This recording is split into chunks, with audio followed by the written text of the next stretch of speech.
అందరికీ నమస్కారం. ఇందాక దిల్ రాజు గారు చెప్పినట్టు ఆగస్ట్ 9th డైరెక్టర్గా నా బర్త్డే. నిజంగా బుజ్జి బర్త్డే. మా అందరికీ చాలా మంచి రోజు.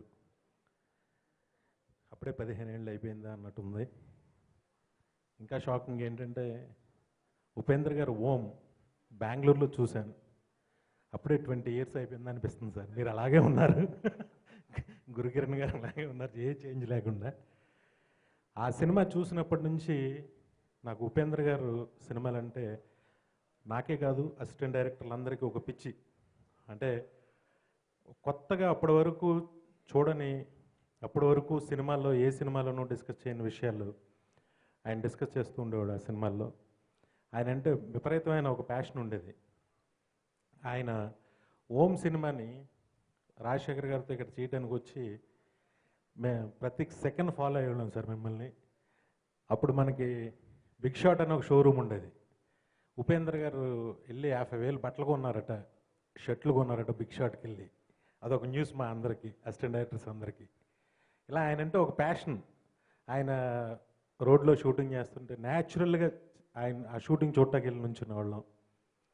ఆ తర్వాత ఆయన్ని కలిసే సందర్భం వచ్చింది నాకు. ఆయన చాలా స్టైలిష్గా ఉంటారు బయట. అంటే డైరెక్టర్గానే హీరోలా ఉండేవాడు ఆయన. అంటే నేను ఆయన హీరోగా పనిచేసిన సినిమాకి కో డైరెక్టర్గా పనిచేసే అవకాశం వచ్చింది నాకు. టి ప్రభాకర్ గారు డైరెక్టరు. సరే, ఆయనతో ఒకసారి ఉపేంద్ర గారిని కలవాలి, చెన్నై వెళ్తున్నాం. అదేంటంటే ఉపేంద్ర సినిమా ఎడిటింగ్ కోసం ఆయన చెన్నై వచ్చారు. మేము ఇక్కడ నుంచి ఆయన డైరెక్టర్ నేను వెళ్ళాం. నేను చాలా ఎక్సైటెడ్గా ఉన్నాను. ఉపేంద్ర గారిని కలవబోతున్నాం, చూడబోతున్నాం, మాట్లాడబోతున్నాం. సరే, పామ్ గ్రో హోటల్ ఒక కాటేజ్లో ఉన్నారు. ఈయన కాటేజ్ నెంబర్ ఇచ్చారు. సరే వెళ్ళాం. వెళ్తే ఒక 10 నిమిషాలు వెయిట్ చేసిన తర్వాత లోపల రమ్మన్నారు. తలుపు తీసి ఒకసారి నేను షాకు. ఆయన ఎలా ఉన్నారంటే ఒక లుంగి కట్టుకుని, ఒక షర్టు ఈ పాకెట్ ఇలా చిరిగిపోయి ఓ బీడీ కాలుస్తున్నారు. నిజంగా ఓహో ఈ జీవితం కూడా చాలా కొత్తగా ఉంటుంది అనుకుంటా అని నేను అనుకున్నప్పుడు. నేను కూడా మిమ్మల్ని ఫాలో అవుతున్నాను సార్. మా ఇంట్లో నేను లుంగి ఓ పిచ్చి షర్ట్ వేసి కూర్చుంటా. నన్ను చూసి కూడా చాలామంది అలా అనుకుంటారు. చాలా ఆ కూర్చున్న 10 నిమిషాల్లో మేమేదో సినిమా డిస్కషన్ కోసం వెళ్ళాము.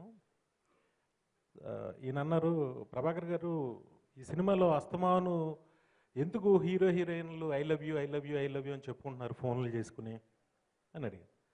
ఆయన మామూలు సీన్లో అలా అనుకున్నామండి అని ఏదో చెప్పారు. మీరు ఒక పని చేయండి, అసలు ఈ లవర్స్ ఎందుకు చెప్పుకుంటారో తెలుసా ఐ లవ్ యూ అని? వాళ్ళకి ఇన్సెక్యూరిటీ, వదిలితే ఎక్కడ వెళ్ళిపోద్ది ఈ అమ్మాయి అని వీడికి, వదిలితే ఎక్కడ వెళ్ళిపోతాడో వీడని ఆ అమ్మాయికి, ఇద్దరికి ఇన్సెక్యూరిటీ ఉంటుంది. అందుకని సార్లు చెప్పుకుంటారు నిజంగా ఐ లవ్ యూ అనేది. ద సైకలాజికల్ ప్రాబ్లం, దాన్ని డిస్కస్ చేద్దాం సార్ సినిమాలో అన్నది. అంటే నాకు భలే కొత్తగా ఉందా అనిపించింది. అలాగే ఆయన ఆ సినిమా టైటిల్ కూడా ఏమనుకుంటున్నారో ఏదో అన్నారు, ఏదో చెప్పారు. చెప్తే ఎందుకండి ఇలా రొటీన్ టైటిల్స్ ఎందుకు, టమాటా అని పెడదాం అన్నారు. టమాటా అంటే అర్థం ఆ టమాటా ఇష్టం కదా, అదే పెడదాం అడిగి టైటిల్ అని ఇలా మాట్లాడుతూ ఒక 1 hour స్పెండ్ చేసాం ఆయనతో. ఆ తర్వాత నేను ఆ సినిమా పూర్తిగా పని చేయలేదు. అలాగా ఉపేంద్ర గారుతో నాకు మంచి అనుభవం సార్. నిజమైన కొత్త సినిమాలు తీసే కొత్త డైరెక్టర్ మీరు. ఆయన ఈ డైరెక్షన్ టెన్షన్ ఎందుకు లేని ఏదో టెన్షన్ పక్కన పెట్టి హీరోగా సూపర్ స్టార్ అయ్యారు. కానీ అప్పుడప్పుడు సినిమాలు తీయండి సార్ మీరు. ఎందుకంటే ఆయన ఇష్టపడే డైరెక్టర్స్, అసిస్టెంట్ డైరెక్టర్స్ ఎప్పటికీ అలాగే ఉంటారు. ఇకపోతే మా బుజ్జి ఈ సినిమా పెద్ద హిట్ అవ్వాలి. తనకి అంటే తను ఈ సినిమా డబ్బుల కోసం కానీ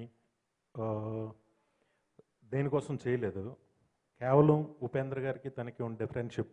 ఎందుకంటే మేము ఆది సినిమా చేసేప్పుడు ఆయన రా సినిమా రిలీజ్ అయింది. ఆ ప్రొడక్షన్లో విషయాలు అవన్నీ చెప్తూ ఉంటాడు బుజ్జి.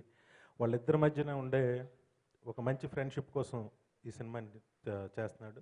డెఫినెట్గా ఈ సినిమా సూపర్ హిట్ అవుతుంది. ఎవరు ఊహించినంత కొత్తగా ఉంటుందని మాత్రం నేను చెప్పగలను. అలా గురుకిరణ్ గారు నాకు మంచి friend. All the best sir. ఈ సినిమాలో యాక్ట్ చేసిన మిగతా నటినటులకి టెక్నీషియన్స్ అందరికీ నా best wishes. Thank you sir. Thank you Upendra గారు. Thank you very much.